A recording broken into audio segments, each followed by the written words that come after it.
Okay, so in the next videos, I will try to derive the Lagrangian from scratch.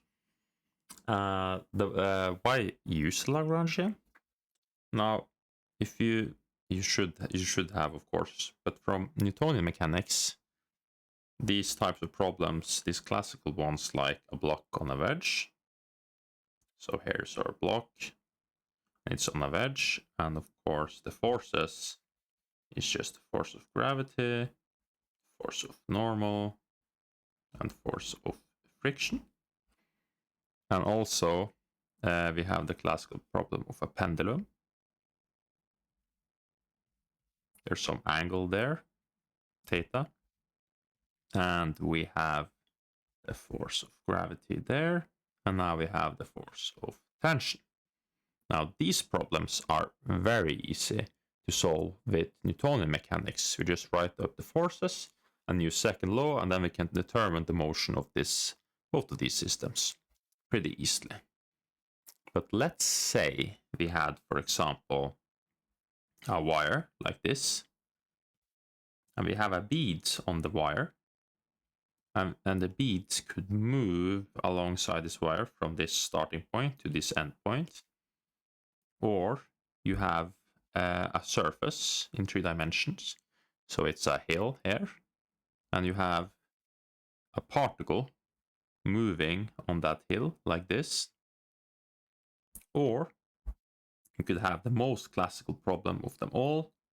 You could have the double pendulum, where we have 2 angles. You could have theta 1, or you could have theta 2, like this. Now, these types of problems are possible with Newtonian mechanics, but they are extremely cumbersome. Now, why is that? Because writing the forces all the way, especially the normal force here, is very complicated. And same goes for here. Now we know that this particle and the speed on the wire is constrained. This is constrained to the line, and this is constrained to the surface. It would be much simpler if you just could model this in terms of energy, and we could look at the energy from start to finish. Now, why is that? Because actually the particle, not the bead, I mean, and the particle wants to take, it wants or knows, it doesn't know, of course, but it wants to take the path of least resistance, i.e. the principle of least action. And the same we can do here for modeling this double pendulum. And this double pendulum, the only thing that's a little bit different here is that determining especially the second angle is, that's pretty cumbersome, because if you have a coordinate system here, x, and then y, writing this angle and the forces here is pretty simple. But again, now you have to model this angle here in terms of this coordinate system, and that's not fun. It would be better if we could just have this coordinate system for himself, and the same goes for this guy. And you can do that also with the Lagrangian. But usually the focus is with these types of problems, because we think of it more in terms of geometry. We think of this in more terms of paths, but it works very well for this guy as well. Okay, so what do I mean by geometry and paths and energy? What I mean by that is that instead of thinking like here we just write the forces and think of the forces on the object. The force on the object will determine its motion. But here I don't want to do that, because the forces are very complicated.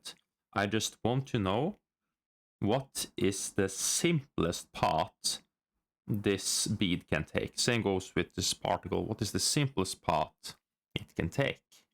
So what do I mean by all of that? If I had this marker here, and I threw it like this, and I threw it every time I threw it with the same amount of force, I release it at the same position, and we always have the same environment, this marker will always take the same path.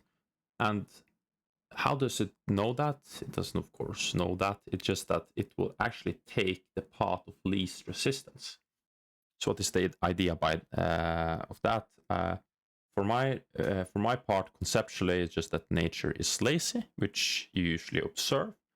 You usually observe that nature doesn't want to overspend energy, actually just want to use the minimum required energy to do whatever it needs to do. The same goes for this marker here. Now, in order to model this, we look at the starting point, and we look at the end point, and we look at all the possible paths the marker here can take.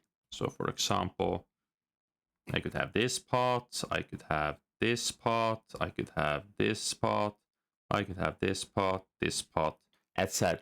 But we only care about the correct path. Let's say this was the path of the least amount of energy right here. That is the path that it will take.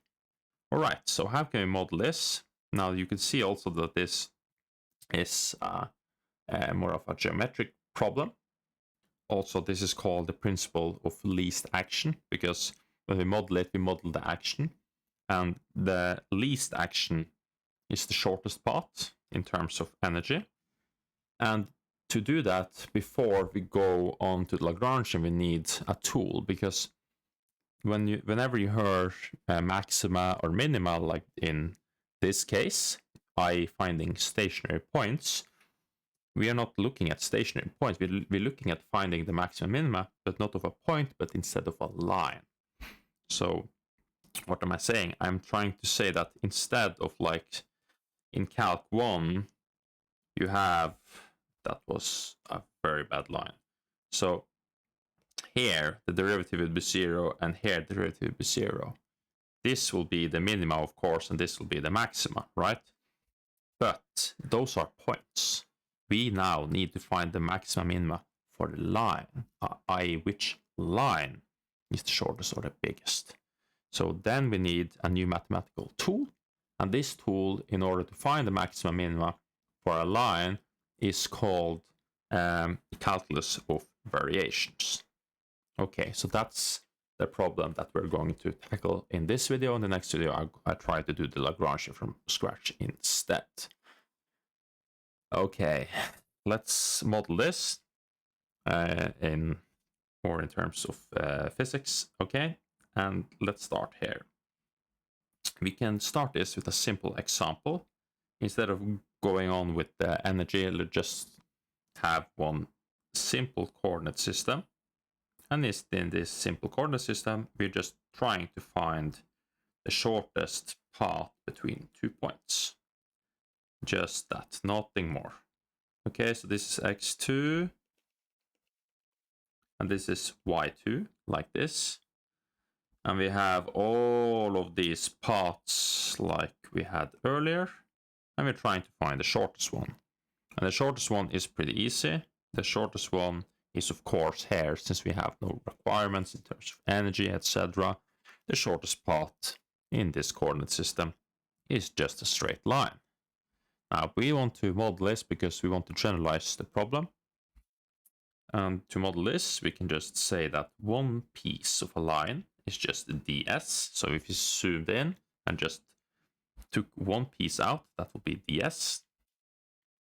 Now, ds is, of course, just dx squared plus dy squared. Why is that? It's just Pythagoras. So if I zoomed in at that ds, it will be just a straight line, where this is ds. The change on the bottom will just be dx, and will just be dy. Now we can go further. We can take the x squared as a common factor.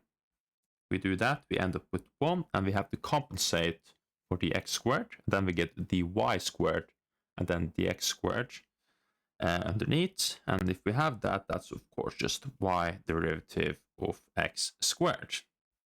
Now, since the x squared is common, we can just say 1 plus y derivative of x squared and set it outside like that. And now we have actually modeled this little piece here. And of course, if we collect all the pieces, we have every line. So if I take all the DS's and I collect from x1 to x2, I have a line. And we can call this S. And our goal is now to minimize S. But now we just have ds, but we can just, of course, substitute that to arrive at what we want, which is 1 plus y derivative of x squared, and then dx, and there we have it. Now, to illustrate what we wanted is that now we want to minimize this s, and this is now our action integral, and our unknown, instead of a point, you can see that our unknown is this function. Now it's y derivative, but in truth, it's actually y of x. If we could determine the correct y of x here, we could find the shortest path, right? And that's pretty simple. I already said this is a straight line.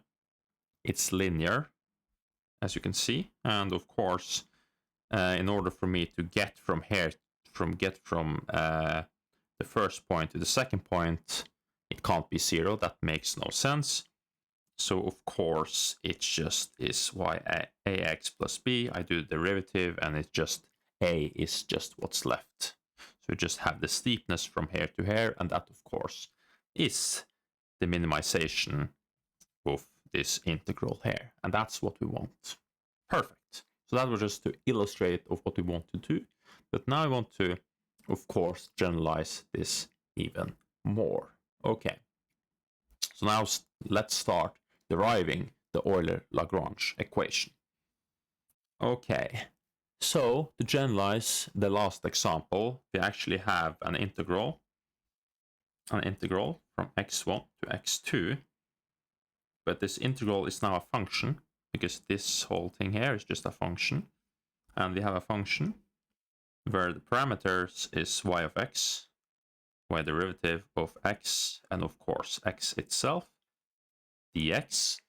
But actually, this is just a function of x. It's actually not a function of y, because all of these have, of course, x. So it's actually a function of x. And now our goal is to minimize this function here, this arbitrary function that we don't know. So the goal is to minimize, of course, what is the correct y of x that will make this action integral the smallest. Okay, now I want to draw another graph again to illustrate our problem. We have x1, y1, and then I have x2, y2, and what we have now is that, let's say that this is the correct path. That was a stupid path. Now this is the correct path. This is the solution to our problem. This was the exact path that the particle wanted to take. And then we have a wrong path. This is this path right here.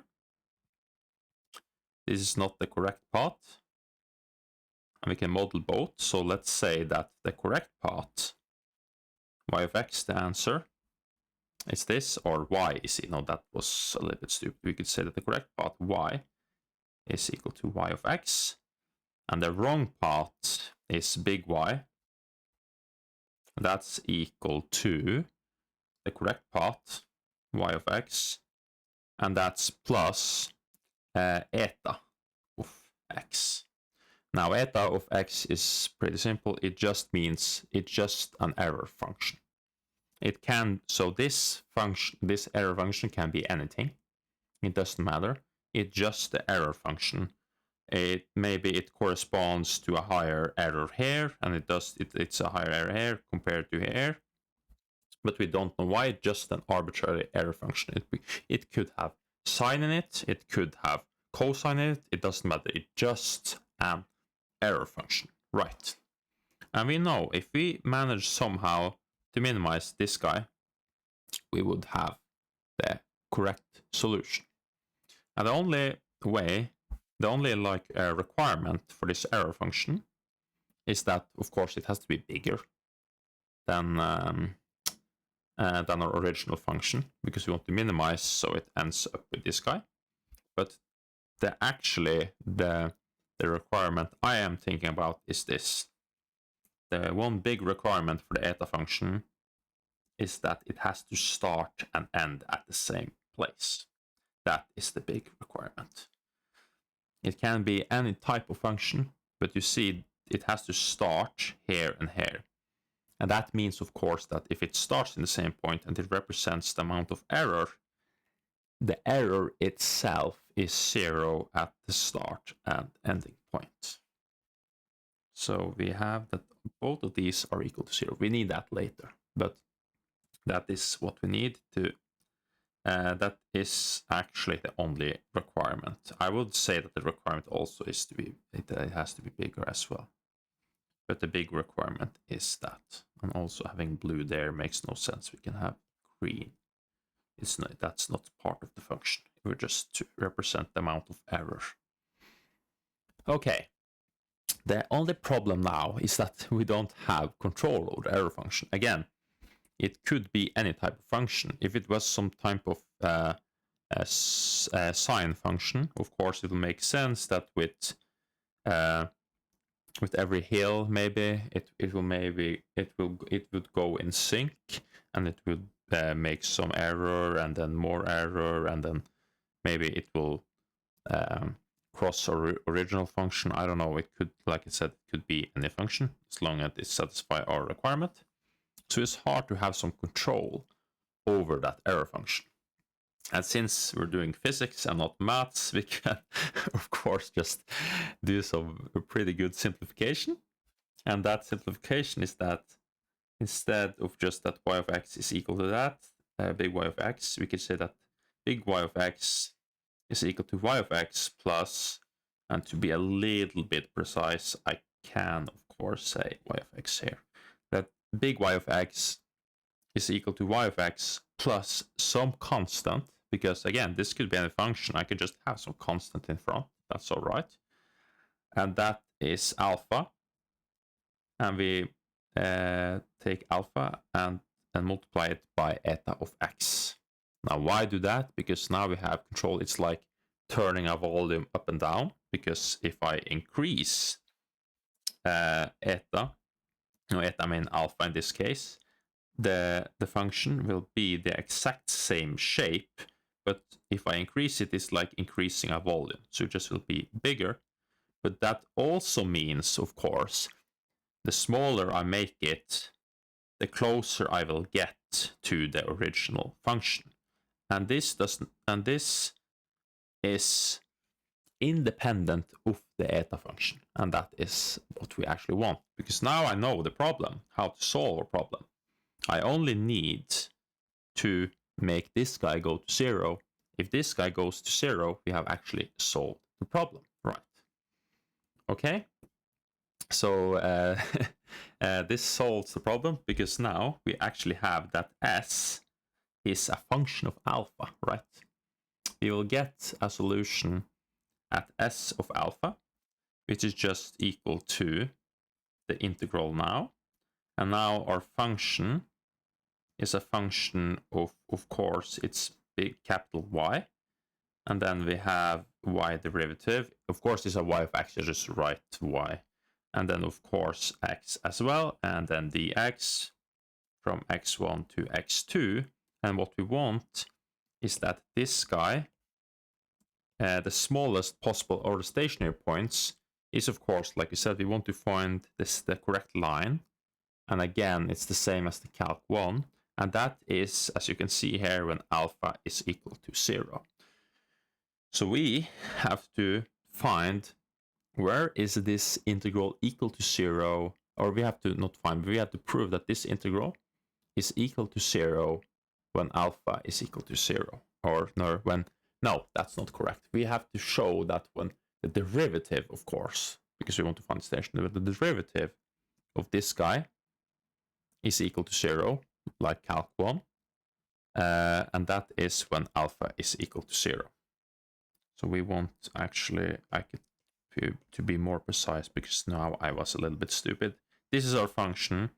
So the same as calc 1, like when you do f derivative of x is equal to 0 to find the stationary point. Now, in terms of this geometric picture or this graph, we want to show that when ds, not small s, you moron, ds over d alpha, this guy, when alpha is 0, this guy is 0. That's what we want to show. What is the equation we get there?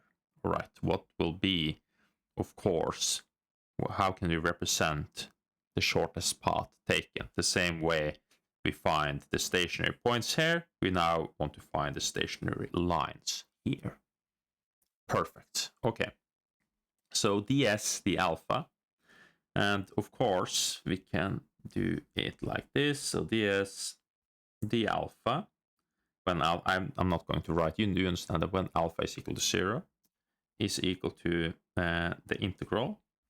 But the integral, this is just going to be, we can just move d inside because there's no, in terms of x here, so we can just do d of that function. That's just d of y. I can just say of f here just to make it simple. So d of f, and then d alpha, and then of course dx. And when is this equal to 0?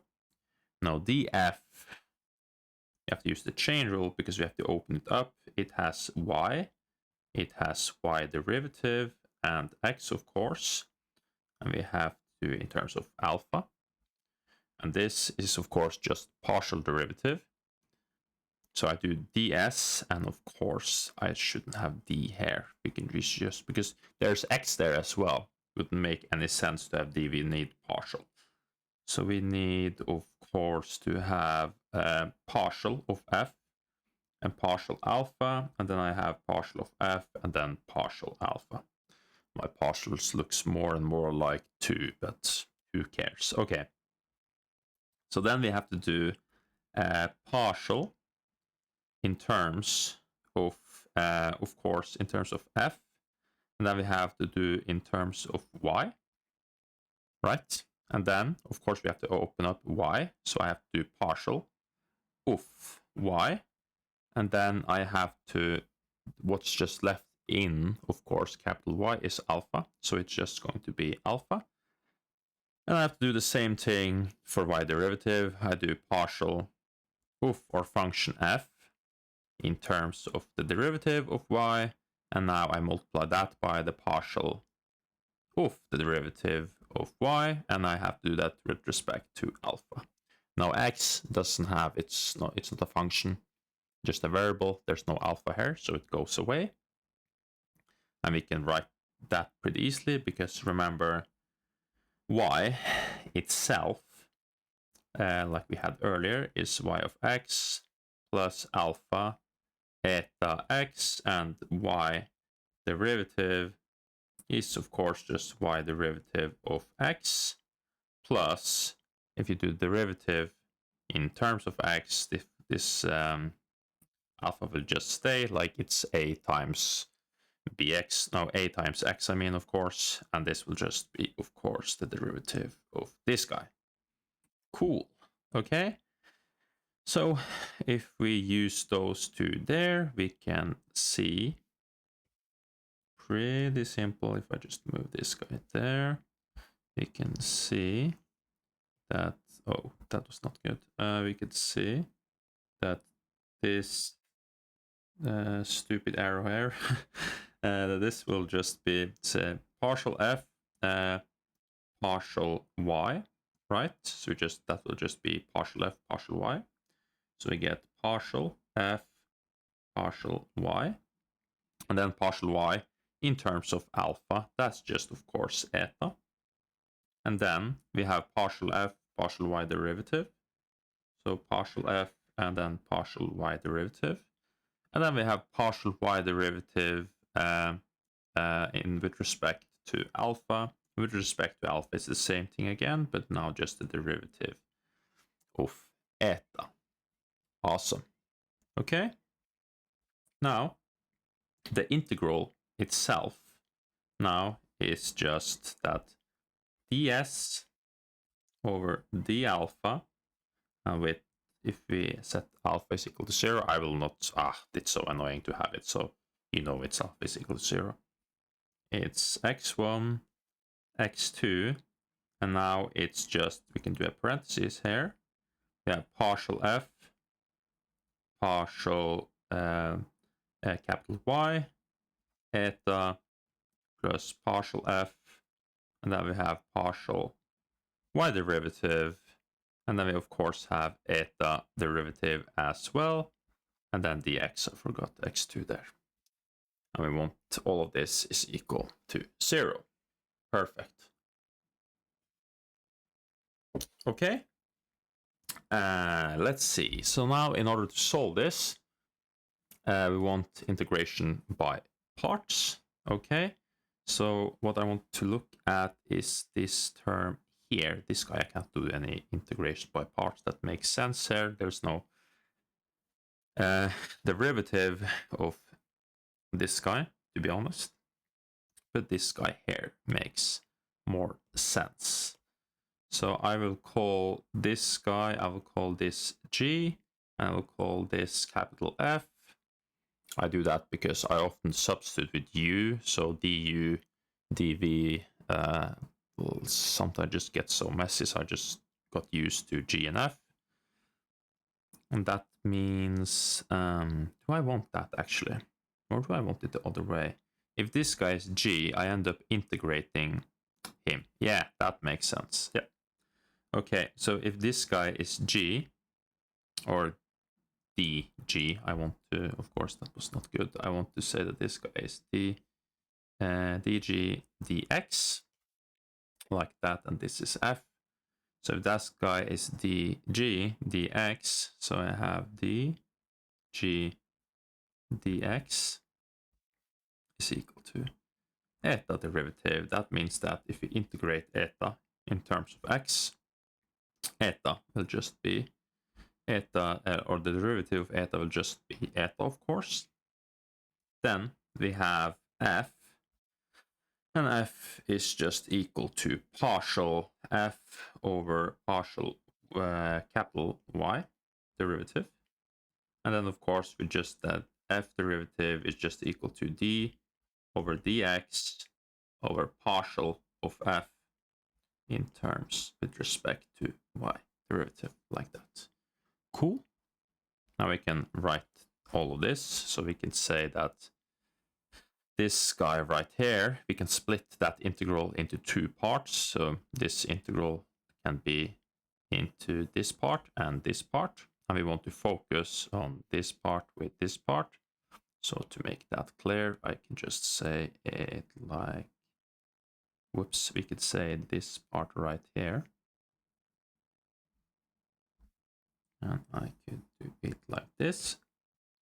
And what we have is that the integral from x1 to x2, and then we have partial f in terms of capital Y derivative, and then eta derivative dx can be written as f times g. So we have partial f, partial y derivative multiplied by eta, right? And then you have minus, and then you have the integral from x1 to x2. I also forgot that I need, if we have done the integral, we need x1 and of course x2 there. And then we have x1 and x2. And I have partial f, partial y, and I have eta. And now I, of course, need just use your brain. I need g, so I need eta multiplied by, oh, you can see the equation now. Oof, nice. Okay, d dx, you need partial f and partial y derivative like that, and then you have dx.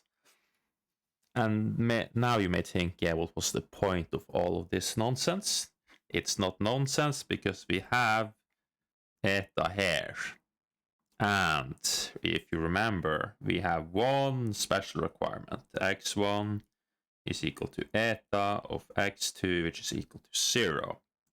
So, of course, when I set in the boundaries here, after this is integrated, but this is, of course, all we need to do now is just set the boundaries.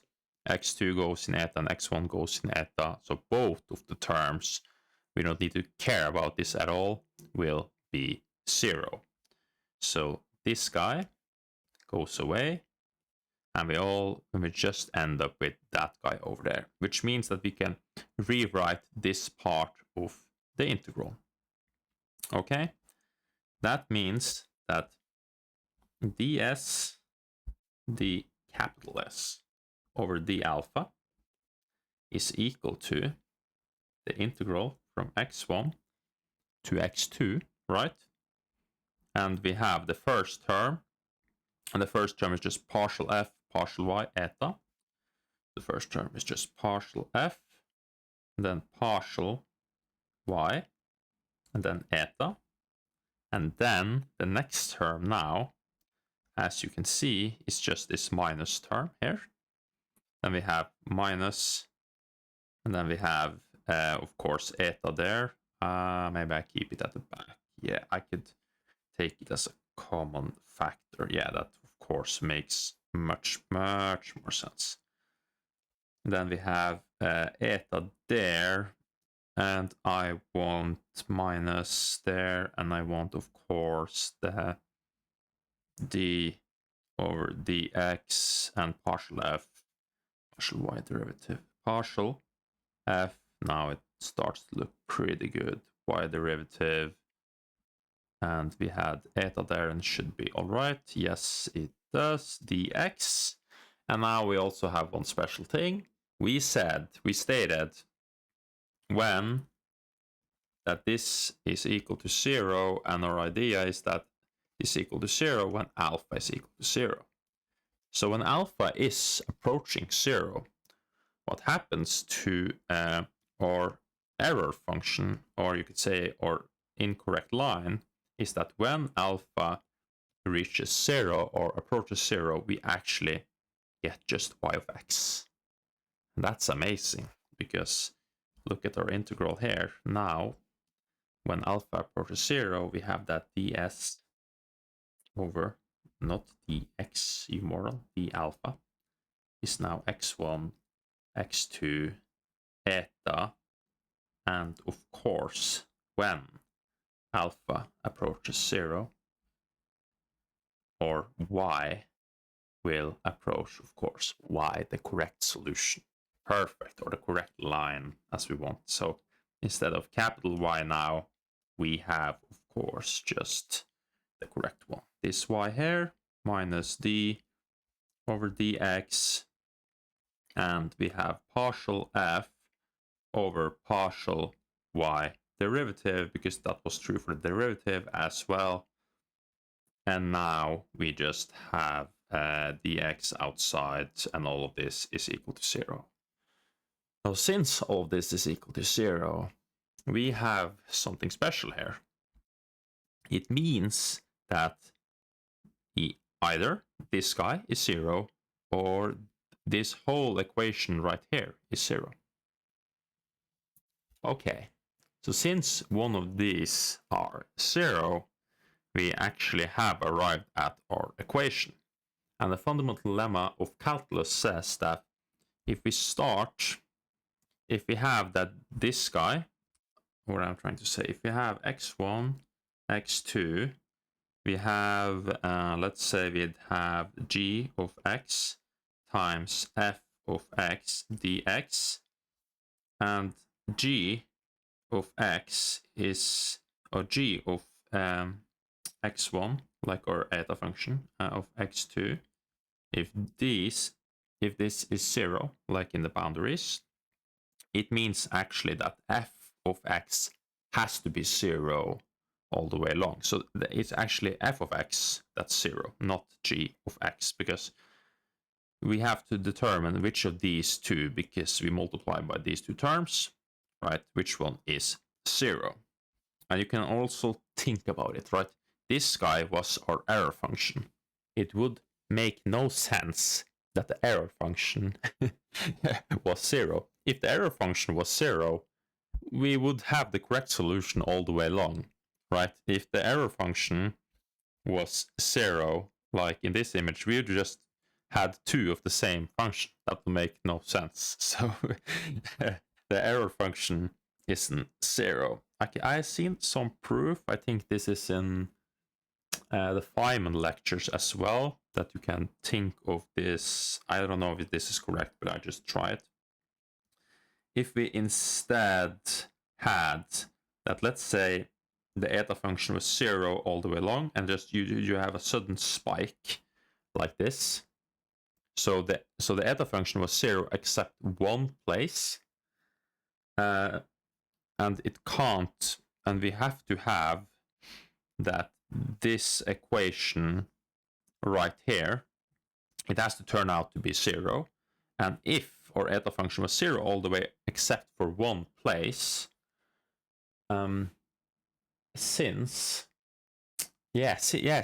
our equation has to be 0, then of course this guy has to be 0. So even like, because I stated that if eta was 0, that means that it's like it's binary, it's 0 everywhere and it's 0, or it's just positive, for example, or it's not 0, I mean everywhere else. But I didn't specify the case. What if it was 0 everywhere except some point?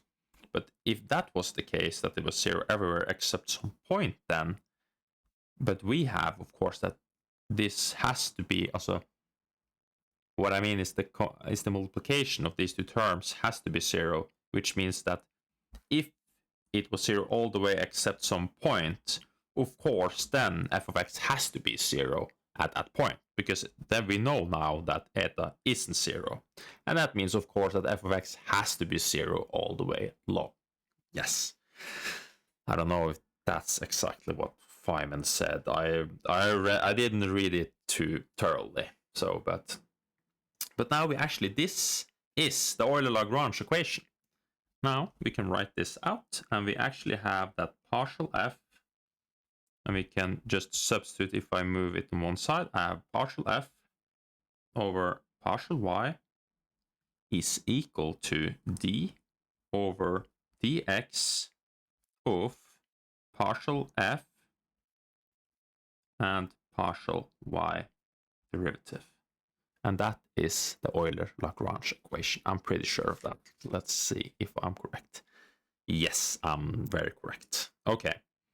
And what is so great about this is that you can do further proof in order to show that this, because you're not going to use y and x, because when you're doing especially these types of problems in physics, your particle isn't moving. It's very hard to model a particle in x and y, because a particle can move like this, and then we would define what it means to be a function. So of course you write the parametric form, but it's very easy to write the parametric form. You just substitute. Instead of x, you just have t, and you actually arrive at the same result. And also, you can have as many coordinates as you want. That can you also see. If we had, now we just have 2 dimensions in this problem, but if you write these problems in terms of 3 and 4, you actually end up with the exact same equations. So if I did this, let's say in 3 dimensions and parametric form, I will get partial. I have, let's say, I partial f, and then I will have partial f in terms of x is equal to partial, not partial. It's is equal to, no, what is it, partial f? Yeah, partial f in terms of t, because we want the parametric form. So partial f in terms of t, and then I would have d over dt, and then I would have partial f in terms of, why did I write f there? I mean t. It's not correct. Partial f in terms of t, and then I have, no, in terms of x, I mean, I'm a moron. So partial f in terms of x, d over dt, and then partial f in terms of x, and then of course derivative, like that. And then if you had in 3 dimensions, you have partial f and then partial y in terms of d over dt, and then we'll have partial f and then partial y derivative, and you will have the same for z, which means that you can do it for actually infinite amount of coordinates. I don't know if it's infinite, but you can do it for more and more and more coordinates. And usually what you do is that you replace this by q, so you have what we call generalized coordinates, and then you use just q and t. So a typical way of doing this would be if I wanted to model this guy right here. I have the angle theta, so theta is of course a coordinate. So if I wanted to model this, let's say in terms of theta, and of course I needed theta, and I of course needed length here, but theta and the length should do, I think. I need to do more of these types of problems. Let's see. I have theta. I also like to write this in red. Let's see if I had, of course, theta here. I have theta here, and I will model this in terms of theta, but I would, of course, have L1. Of course, yeah. So I would just write that x, right, is equal to L1. And in terms where you are, how you write, of course, your x and y here, but we take that later. But then theta, of course, it's only theta I need. So theta will, of course, represent the general coordinate here. I could use x to represent and y, but theta now is sufficient. That's why we use q. We just need the general coordinate. And we use q in replacement of this, so we could just say q1. If I had, let's say I have the double pendulum, I would have, of course, 2 angles, then I will have q1, and then we'll have q2, but I will get the exact same form on this guy right here. And actually, from here, you will get the Newtonian, or you will get actually Newton's laws, which means that Newtonian mechanics and Lagrangian mechanics actually are modeling the same thing. And that also means that nature, you can represent a phenomena in nature, or you can model a phenomena in nature 2 different ways. And you can still arrive at the same conclusion. All right. But that, I think, should do it for now. Awesome. In the next video, I'll try to do the Lagrangian from memory, and we'll see how that goes.